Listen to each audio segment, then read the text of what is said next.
How to redeem voucher codes in Lazada. The first things first is access the Lazada application and ensure that you're currently running the latest version of the Lazada 2025. And once you pull up the app, ensure as well that you're logged in completely to your account. Now take note that you can only choose or you can only enter a voucher code once you are on the checkout page, which means we'll add something on our cart. Now I have already added a random product to my cart so I can show you guys how you can enter the voucher code.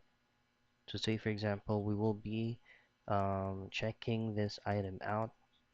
Now just go ahead and choose on checkout, and then if you scroll down a bit, you should be able to see voucher under merchandise subtotal. Now these is vouchers right here are pre-mades which you can still use for a certain amount of spend on that specific item. If you have a unique code, then just head above, then just simply type in and enter the voucher code. And that's it. That's how you redeem vouchers codes in Lazada.